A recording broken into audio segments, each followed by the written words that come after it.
Thank you for listening in to Perk Up with the President. Once again, I am Dr. Howard Spearman, and I am excited to be here today to talk to one of our trustees. As you know, before we did student success from the lens of a faculty member, and this time we're going to do student success from the lens of our trustees. So first up, we have our trustee, our chairman, Patrick Murphy. I am going to ask him to introduce himself, tell a little bit about the position he holds on our board of trustees, but also the position he holds professionally and a little bit about him in the community. With that said, Chairman Murphy, it's great to see you, and feel free to introduce yourself. Good to see you too, Dr. Spearman. My name is Patrick Murphy. I'm currently the chairman of the board for Rock Valley College. I've been on the board for 8 years now this month. I have been the chair for 4 of those 8 years. In the community, I've worked with organizations such as Rockford MELD, Mothers Establishing Life's Direction. It's actually Mothers and Fathers Establishing Life's Direction. I've worked with other organizations around as well. In my professional life, I actually own an engineering company. We work with manufacturing sector, and we do a lot of quality control and part measurement. And what I do is I actually travel all over the world and meet with different organizations with anything from aerospace to automotive to you name it. And we help them qualify and measure the parts that they're making and keep them on track. So that's what we do professionally. Thank you. So, Chairman Murphy, when you think about student success, I'm always talking about PERC, persistence, enrollment, retention, and completion. And when you add those all up, you get student success. So now, from a trustee's lens, from your lens, how do you define student success? Well, Dr. Spearman, I think student success is an individual success. Different students have different outcomes because different students have different requirements. Some students want to come and take a class. Some students want to be a transfer student. Some want a certification. But different students have different things. They have different lifestyles now. It is not the same college as when you and I may have gone. But if you're a single parent, if you have a full-time job, you have different inputs, if you will, or different reasons for coming back to college. Continuing education, for example. If you look at student success, there are, Center for Learning and Retirement. There is an aviation program. There is the liberal arts side of the college. So a student success is really, did that student achieve what they were intending to achieve? So that's the way I look at it, is making sure that they're able to achieve the goal that they're set out for. So it's really looking at the individual and supporting the individual through his or her success. Correct. Yep. So how does that weigh into a decision for somebody like you to be a part of the board? Well, I think when you're on the board, one of the biggest things you have to work with is you have to deal with a budget. Unfortunately, you cannot be all things to all people all the time. What we try to do is we try to take all of the needs of the community, all the wants of the students, and we try to be as many things to as many people as often as possible. So we have to weigh those options. There are a lot of things that people might want to have on campus that just don't work out. We don't have a budget for it. Do we give up one thing to do another thing? So we have to balance those needs on what the needs of the community are. I know for years we've always talked about a culinary school, for example. A previous mayor had always talked about culinary arts. We've looked at that. We've done the research on it. We've done research on daycare. Some things make sense, and some things we just can't afford to do at the expense of other parts of the college. Well, I appreciate that. A lot of times, people may not understand how big of a heart you really have. All right? So, rumor has it that one time you simply walked out of a boardroom meeting and helped some student with a tire, a flat tire or something like that. Can you share that story with us? I did help a student change a tire. Gosh, that was a long time ago. That was in the parking lot. I came out of a board meeting. They had no idea who I was, and they had no idea how to change a tire. So I just walked up and changed her tire. I mean, it's a simple task, but for a student to come on campus, I mean, they're looking for all of us to help them through things. And it can be, teaching a class, and it can be changing a tire. But, that's what they come here for. I've seen past presidents. I've seen a lot of faculty members. The first one that would come to mind would be Chuck Conkle. It's amazing to see all the things that Professor Conkle does in the community that most people don't even know about. But I appreciate seeing that, and I think that I'd like to have students come to RVC, and I want them all to feel like family. That's awesome. So, by the way, I forgot about that tire thing. You were around back then. I forgot all about that. Yes, I was. I did slip that one in. It needed a little surprise on you. That's all. That was a surprise. Was it cold? Was it snowy? I don't recall. I don't. It might have been. It was cold. Was it? It might have been cold and snowy. But you gotta change a tire. You gotta change a tire. So, tell me, now that you've been part of Rock Valley for how many years now? 8 years. 8 years, right? What is that success memory that you will hold dear to you? Explain the success memory. Typically, there's either experience that you've had with a student that you've been a part of that student's experience of being successful, and they share it with you, or you just remember it, or maybe there's a decision that you have been a part of that impacted the success of so many students. What is that one or two experiences that you think you'll always hold dear? I think if I look at the experiences that I've had over the last 8 years from campus, there are a couple that do stand out from students and student interactions. I've been blessed enough to be able to offer scholarships to a number of students on campus, and never really known who they are, but on a couple of occasions I've had someone come up to me and say, I was that student. And it was nice to be able to meet them and talk to them and have lunch with them. And I'd say probably one of my favorite experiences was it was at the graduation ceremonies, and one of the students that was graduating that day couldn't get their hat to fit, their cap. They couldn't get their cap to fit, and I happened to be just kind of hanging around the stage, and he had no idea who I was, and he and I went in the back, and I pulled out a knife and I cut his hat open bigger so that it would fit on his head. And he's like, thanks. And then I realized I just took this guy's cap and cut it, and he's probably a keepsake for him. And I thought, geez, I probably shouldn't have cut it. And so after at the ceremony, he realized that when he came up to get his diploma, that I shook his hand, and he's like, wow, this is the chairman of the board. And he didn't realize who I was when I was helping him.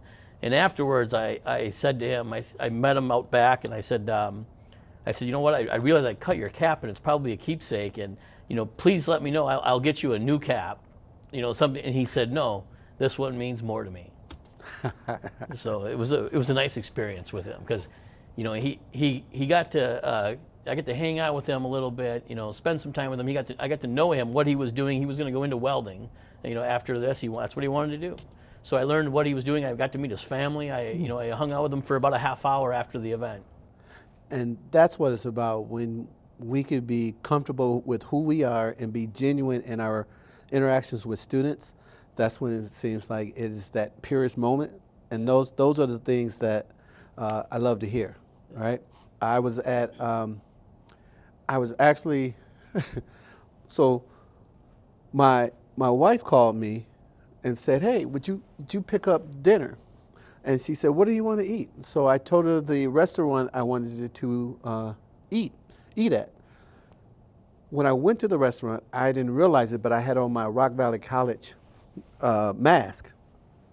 And so when I came out, there were two ladies there that were in the parking lot, and they said, hey, do you work at Rock Valley College?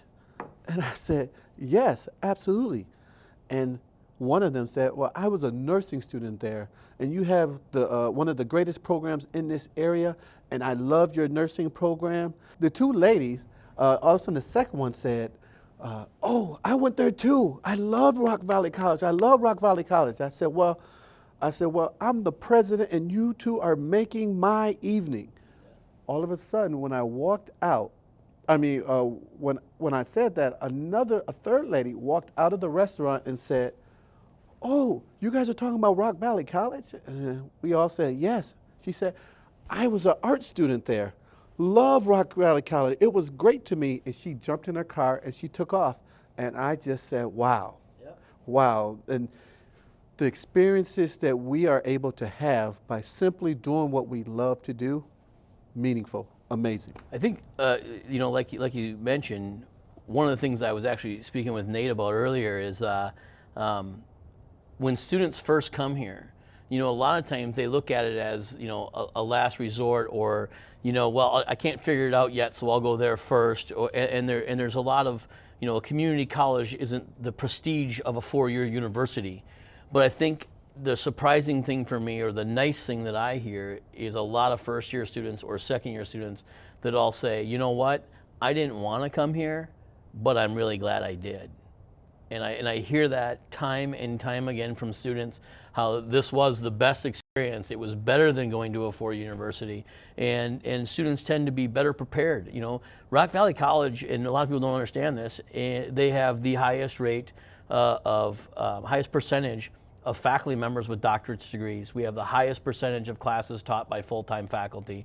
If you look at other classes or other colleges, they don't have the same, they don't have the same full-time, educated faculty that are here teaching our students. And when students come here and they think of the quality of education, they realize the quality of education that they're getting at Rock Valley College, that's when they learn to appreciate it. They're not getting that somewhere else. They're not getting that personal attention at a four-year university that they're going to get here. And when they come to Rock Valley College, it's something that I've learned to love and appreciate, is when students come here, they start to appreciate it not only when they get here, but even more so when they move on.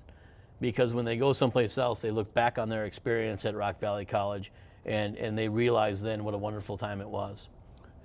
You're absolutely right in those statements, because literally about 2 weeks ago, I was a part of a press conference, and one of the townships was providing us with, scholarships. 10-15 minutes before that press conference, the administrative assistant shared a story with me about her son being a student at Rock Valley College, and the experience he had, and that it built up his confidence so much that he decided to go to a four-year institution, and he has been completely successful at the four-year institution, and she attributed that to his experience at Rock Valley College. Well, and you mentioned student success. That's what a student success is. Student success isn't coming in and graduating in 2 years. That's not necessarily, it might be a student success for certain people, but that's not everyone's success. I've always said, when we've had past board members that said, what's it going to take to get students to get full-time loads? What's it going to take to move students from part-time to full-time? And I said, that's not necessarily what we want to do. We don't necessarily want to push them into more classes. You do not want to create a culture of failure. You want to create a culture of success. And when a student comes here, I don't care if they take 3 credits or 12 credits. If they come here, they do well, they enjoy it, they continue. If you come into a college or anything you do in life and you don't do well at it, you tend not to continue it. So if they come here and they do well and they have fun and they enjoy their experience, the most important thing they can do is enjoy their experience. If they enjoy it, they will continue it. And if you want to look at continuing education, then they have to enjoy the experience that they have. So that just brought me up to another question I have for you. Why don't you talk about your experience from when you were a student at Rock Valley College? Oh my. See, a lot of people don't know this. Yes, you were there. I did have an experience as a Rock Valley College student. I did not grow up in Illinois. I didn't move here until I was an adult. And when I was on the board, I was speaking to the baseball coach, Kevin Vest at the time, and we were sitting around one evening, and he said, I have open tryouts tomorrow. And I said, open tryouts? And he said, well, yeah, anyone can try out for the baseball team. I said, anyone? He said, anyone with college eligibility. And I said, I have college eligibility. And he said, you do? He said, I'll tell you what. He said, if you become a student, you sign up and take a class, he says, I'll put you on the team. So we never had another conversation about that until one day, the last day of classes, I came to see you when you were in student services, and I signed up for a class. I had to go through the testing. I paid for the class. That's when I found out there was a premium for online classes. I didn't know the students were paying. But I signed up for the class. I took STU 100, and I started taking that class, and then I started working out. And I went and told the Kevin Vest, the baseball coach, Coach Vest, that I showed him my student ID. I said, I'm a student, so you have to let me play now. And he said, okay. And we started working out for about 4 to 6 weeks or something like that. I got on a plan. I'd never played baseball in high school, never played baseball at college. I never played baseball. I played hockey. I grew up in Minnesota playing hockey. And I remember going to the field, and someone said, one of the students looked at me, one of the players, and he said, so you're reliving your college dream? I said, didn't play in college. He said, did you play in high school? I said, no. And he's like, what the heck? He says, what are you doing here? I said, so I'd come. I said, look, to put things in perspective, I looked at him and I said, to put things in perspective, if I had a child when I was your age, my child right now would be 27 years old. And he's like, you're old. I'm like, yeah. And so it was the first time I ever played baseball. I played college ball. Coach Vest let me play one game. I had 2 at-bats. I batted .500. I actually got a base hit. I was just as surprised as everyone else. Did you actually run the base? I did. I ran to first. I made it to second on the next batter. And then it was the third out. I never did make it home. But Coach Vest asked me, do you want to come out of the game while you're still batting 1,000? I said, no, that'll look like a setup. So the next at-bat I had, Coach Vest told him not to throw it straight down the middle like he did the first time. And he threw me a slider. And the one thing I remember about that whole experience, I played in the field and everything, was I remember that last strikeout. I remember that last pitch, reaching. It was a mile away, I think, and I missed it. And I don't even remember where I hit the ball. When I got my hit, I don't remember it, but I remember striking out. But it was a great experience. And if you're going to ask, I failed the STU 100 course. I got done. She actually, as the STU 100, they ask you, why are you coming to college? And I said, to play baseball. And I didn't know if she knew who I was because it's a common name. And she said, well, we'll let Coach Vest be your advisor. So I asked Coach Vest, and he said, no, I don't want to be your advisor. So after I played baseball, I got busy with my regular life again, and I never did finish the course.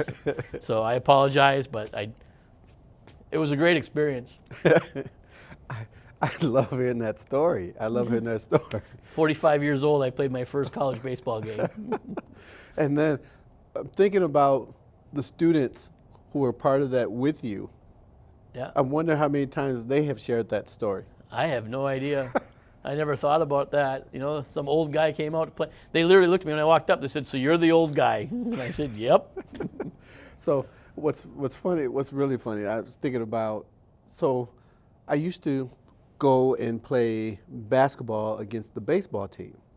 So Coach Vest used to allow them as a team sort of to start gelling and let them have some fun time together off season or right before the season starts or something. And I remember trying to post one of the younger guys up, and he looked at me, he said, man, you have that grandpa strength. So when you said you're old, I was like, yeah, I could see them saying that. Yeah. There's no shame in what they will say to you, right? No, I'm not as good as I once was, but I'm as good once as I ever was. Touche. I get that one. Yeah. So, what is it that when you talk to students, or when you mentor students, or if there was a specific message that you really wanted students to know, if they didn't remember anything else about student success, about their success, what is it that you want them to know? I think on a student success thing is, it's not necessarily even the class they take. It's not necessarily the grade they got. It's not, how long they went. It's the feeling they got. And I would hope that when students come here, when they leave and they look back upon Rock Valley, that they remember the feeling that they had when they were on campus. And if they can walk away from this and they feel good about it and they remember it fondly, then I want them to continue it, and it's a lifelong learning thing. I have had friends, as I'm sure you have, that have taken 10 years or 15 years to get a bachelor's degree because they did it one class at a time as they could afford it, or as they had afford the time to take the class. But I think that if there's one thing that I would tell a student is, worry about enjoying what you do. I tell people all the time, it doesn't matter. If you like something, you'll be good at it. And if you're good at something, you'll like it. So like what you do, take that through life. Don't worry about what the money is. Don't worry about any of those other things. Worry about liking what you do. You're going to do it for the rest of your life. I appreciate that story. So I have one more question for you. Many times over, well, if people actually did their research on you, they would realize that you are a successful businessman, successful entrepreneur. Is that safe to say? I love my life. I love my job. I wake up every day and I actually like what I do. So in that sense, I think that I've led a successful life because I love what I do. So at what point did you find that love versus at what point did you decide to just bet on yourself? I think early on in my career, my whole family comes from people that have worked for themselves pretty much. But early on in my career, I remember working as a machinist at a manufacturing facility up in Minneapolis. And I was sitting around a table at break time with these older guys that I worked with, and they were complaining about their jobs. And I said, if it's so bad, why don't you quit? You're going to spend 40 years doing this, 50 years doing this. And I had been there 9.5 years, and I caught myself complaining one day, so I quit. And then I went to the next job, and I did it for 9 years, and I kind of complained, and I knew that as soon as you're not happy, you need to move on, and I quit. And I actually didn't know that I was going to go off and work for myself. I quit the job. I had no idea what I was going to do. I got in my car, and I drove. And I drove for 21 days around the United States by myself. I went and visited family in Minnesota and South Dakota, out to Colorado. Went out to Vegas. I came back, through the South, through Roswell and Texas, and I ended up in Georgia at another friend's home, and we were sitting there, and he said, "So what are you going to do?" And I said, "Don't really know." And he said, "Why don't you go back and do this? You loved doing that. Just do it for yourself." And so the next morning I got up, I drove home, I called an attorney and an accountant, and I started on my own. I had never even considered it until I realized that I loved doing it. I just didn't like doing it where I was. So you had to take some time to some self-exploration and sort of figure it out, but once you did it, you were all in. You have to be all in. If you're going to go out and do something on your own, it cannot be a side hustle, because it will never take off and be your main hustle. It will always be that. If you're gonna start a business, if you want to be an entrepreneur, it can't be 50%, it can't be 90%, it can't be 100%. It has to be 150%. People always. I had someone ask me one time, "How do you start your own company?" I want to work for myself so I can take vacation whenever I want. And I said, "Well, you'll never get a vacation again." I said, "The great news is I only have to work half days, and I get to choose which 12 hours." So, but I love what I do, and so therefore I just did it. I did it on my own. So there you have it. Perk Up with the President. You heard from our chairman, Patrick Murphy. You heard about how it's important to engage students and making sure that students have that experience where when they come on this campus, that we can help customize that experience for them and help them build their plan. It doesn't matter if it's 3 credits, 6 credits, 12 credits. What matters really It's that the student is committed to moving forward, and that student has the right people, the right faculty members, the right staff, the right administration that will help that student move forward. And if you didn't hear it, I want you to pay attention or listen to this again and really hone in on the passion, the dedication, the drive, the self-motivation, and the willing to take a risk and bet on yourself. That's what you have in our chairman, Patrick Murphy. Once again, we thank you for listening to it, and this time listening to Perk Up with the President from the lens of a trustee.